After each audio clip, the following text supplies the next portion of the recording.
Hello, नमस्ते, जोहार। आप सभी को मैं अपने यूट्यूब चैनल फ्री स्टडी में स्वागत करता हूं। आज की जो क्लास होने वाली है वो काफ़ी महत्वपूर्ण क्लास होने वाली है, जो कि संबंधित होने वाली है नागपुरी लोक साहित्य के मोस्ट इम्पोर्टेंट ऑब्जेक्टिव क्वेश्चन से रिलेटेड मैं आज करवाने वाला हूं, जो कि लोक साहित्य से संबंधित है। ये उनका बुक है, इसी से हम लोग को पढ़ना है। जैसे सीजीएल की तैयारी करने के लिए लैंग्वेज पेपर नागपुरी का है ये, जिनके लेटर है डॉक्टर भुवनेश्वर अनुज। और उनका जो ये विषय सूची जो हमें पढ़ना है उसका ये डिटेल है। इसका पार्ट 2 पेज हमारा कंटेंट में नहीं आ सका, तो इसके लिए मैं केवल पेपर 1 का फ्रंट पेज का ही लिया हूँ। तो आज हम लोग जो देखेंगे वो काफी महत्वपूर्ण प्रश्न है। तो चलिए दोस्तों, बिना टाइम वेस्ट किए हम लोग इसका पार्ट 1 आज हम लोग देखते हैं। इस पार्ट 1 में हम लोग 20 क्वेश्चन को सिलेक्ट किए हैं। चलिए, जैसा कि लोक साहित्य वस्तुनिष्ठ प्रश्न है, एमसीक्यू आज हो रहा है।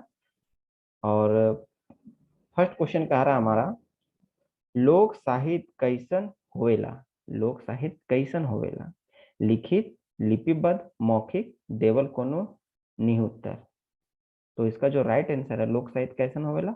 मौखिक होवेला। मौखिक, मुंह से बोलने वाला, लिखित नहीं है। क्वेश्चन नंबर 2 हमारा कह रहा है, फोक कर वास्ते ग्राम शब्द कर पर जो कौन विद्वान कह रहे। फोक कर वास्ते जो ग्राम शब्द का है जो प्रयोग किया गया है उसको कौन किया है? ठीक। तो 2 का जो राइट आंसर होगा वो ऑप्शन नंबर बी होगा, पंडित राम नरेश त्रिपाठी। पंडित राम नरेश त्रिपाठी ने ये बात कहा था। क्वेश्चन नंबर 3 की ओर बढ़ते हैं, ऋग्वेद में कौन शब्द कर प्रयोग मिलेला। देखिए, ऋग्वेद की बात होता है, वेद 4 होते हैं जिसमें प्रथम और प्रमुख वेद में ऋग्वेद आता है। में कौन शब्द प्रयोग मिलेला? तो 3 का जो राइट आंसर है ऑप्शन नंबर डी होगा, जन। जन। 4 हमारा कह रहा है, वास्तव में हमारा लोक साहित्य संस्कृति की उच्चतम भावनाओं को अपनी अपरिष्कृत भाषा में संजोकर रखता है। प्रस्तुत कथन कौन विद्वान कर हके। ये जो बात बोला है, किस विद्वान द्वारा ये बात बोला गया है, उनके लेखक का नाम क्या है? 4 का जो राइट आंसर होगा ऑप्शन नंबर सी होगा, डॉक्टर शकुंतला वर्मा।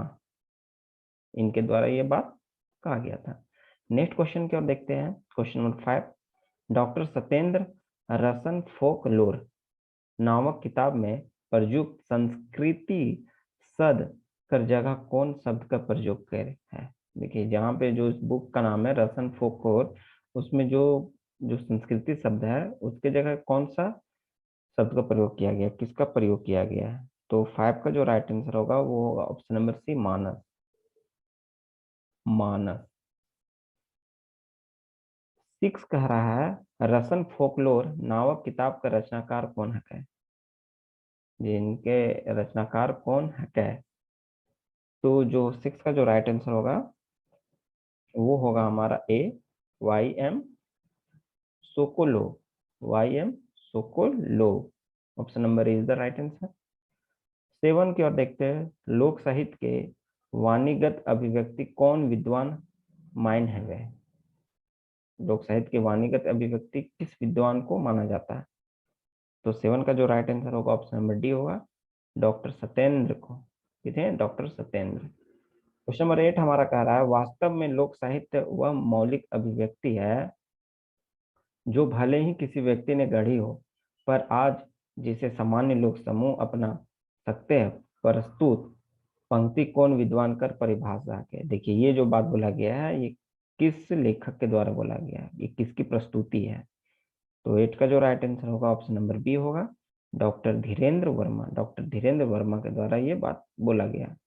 नेक्स्ट की ओर बढ़ते हैं। क्वेश्चन नंबर 9 आ चुका है हमारा, यह इमे रोदसी उमे अहमनिद्र मतुष्ट व विश्वास मत्र से रक्षति ब्रह्म भेदम भारतम जना। प्रस्तुत ऊपर देवेला मंत्र कौन वेद में कर है? एक ये मंत्र है, ये किस वेद से लिया गया है?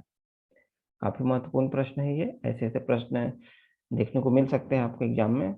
तो इसका जो राइट आंसर होगा, अभी मैंने जैसे पढ़ा, ऋग्वेद के बारे में चर्चा की है, तो ऋग्वेद ही इसका सही आंसर है, option number A. Question number 10 हमारा कह रहा है, डॉक्टर सत्येंद्र लोक साहित्य कर कई गो भेद बताएं। डॉक्टर सत्येंद्र लोक साहित्य के द्वारा जो पुस्तक लिखी गई उसमें कितना भेद के बारे में चर्चा की गई है? 10 का जो राइट आंसर होगा ऑप्शन नंबर ए होगा, दुईगो, कितना दुईगो, दो भेदों के बारे में बतलाया गया है। 11 कह रहा है नागपुरी लोक साहित्य कर कई गो निश्चित धारा मन होवेला। इंपॉर्टेंट क्वेश्चन है, कितना निश्चित धारा होवेला, कितना निश्चित धारा मन होवेला, महत्वपूर्ण प्रश्न है। 11 का जो राइट आंसर होगा ये भी होगा ऑप्शन नंबर ए, दुई, दो।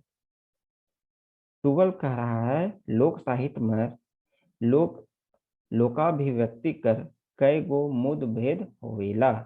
ये भी महत्वपूर्ण प्रश्न है कि लोक साहित्य में लोकाभिव्यक्ति कर कितना मुद होता है। 12 का जो राइट आंसर होगा वो होगा 3, ऑप्शन नंबर ए, 3। कितना होता है? 3। नेक्स्ट की ओर बढ़ते हैं, क्वेश्चन नंबर 13। भादोक चांद लागे फान माघक चांद बाघ जैसे ऊपरे देवल पंक्ति कह के। देखिए ऐसे ऐसे प्रश्न आपको एग्जाम में जरूर देखने को मिल कि ये मुहावरे है, कहावत है, या गीत है, या बुझावल है, तो आपको समझना होगा। तो ये जो प्रश्न पूछा गया है ये एक कहावत का पंक्ति का लाइन है, ये कहावत का, या तो मुहावरे भी नहीं है, ना गीत है, ना ये बुझावल है, एक कहावत है। Question number 14। लोक में प्रचलित और परंपरा से चली आने वाली मूलतः मौलिक रूप में प्रचलित कहानियां लोक कहानियां कहलाती है। प्रस्तुत परिभाषा के कर है।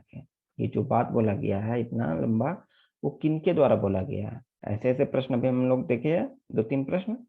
तो 14 का जो राइट आंसर होगा ऑप्शन नंबर बी होगा, डॉक्टर सत्येंद्र। डॉक्टर सत्येंद्र इसका राइट आंसर होगा। नेक्स्ट क्वेश्चन की ओर बढ़ते हैं, question number 15। All English ballads, all English ballads नावक किताब का रचनाकार के है? जो ये बुक है जिसका नाम है ऑल इंग्लिश बेलेडस, इनके लेखक कौन है? 15 का जो राइट आंसर होने वाली है ऑप्शन नंबर ए होगा, ए बी गमियार, ए बी गमियार। 16 कह रहा है डॉक्टर सत्यागुप्त लोक गाथा के कतई भाग में विभक्त करे रहे। डॉक्टर सत्या गुप्ता के द्वारा जो पुस्तक लिखा गया लोक गाथा को कितने भागों में बांटा गया है? कितने? तो ऑप्शन नंबर बी इसका राइट आंसर होगा, 3 भागों में बांटा गया है।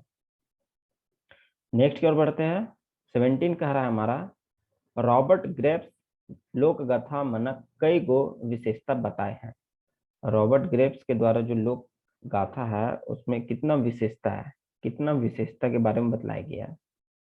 तो 17 का जो राइट आंसर होगा वो ऑप्शन नंबर बी होगा, 11 विशेषता है। रॉबर्ट ग्रेप्स मतलब 11, ग से ग्रेप्स, ग से 11, ऐसे याद कर सकते हैं आप लोग। तो महत्वपूर्ण प्रश्न है ये भी। क्वेश्चन नंबर 18 कह रहा है हडसन कर मुताबिक काव्य बांटल जाए। हडसन कर मुताबिक काव्य कितने भागों में बांटा गया है? 18 का जो राइट आंसर होगा वो ऑप्शन होगा सी, दुई, 2 भागों में बांटा गया है।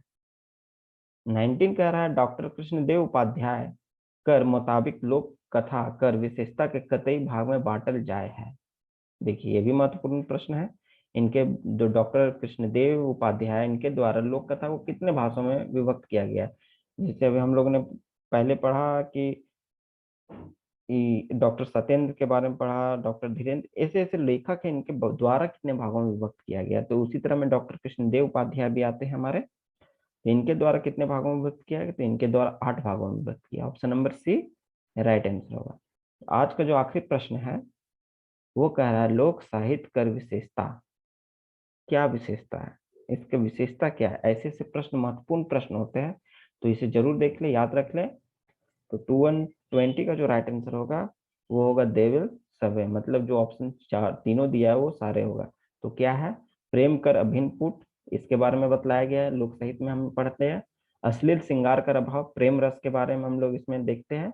मंगल कामना कर भावना के बारे से संबंधित इसमें लोक साहित्य के विशेषता है। तो इस तरह ये सारे महत्वपूर्ण प्रश्न ऑब्जेक्टिव के रूप में आज हम आपके बीच में लिए, जो झारखंड के नागपुरी से संबंधित जो भी महत्वपूर्ण प्रश्न बने हैं उसके ऑब्जेक्टिव के द्वारा लोक साहित्य का विश्लेषण यहाँ पे है। तो आशा करता हूँ ये आपके लिए टेस्ट अच्छा रहा होगा, और इसका मैं जल्द पार्ट 2 लाऊंगा जिसमें भी हम लोग मोस्ट इंपॉर्टेंट क्वेश्चन को देखने वाले हैं।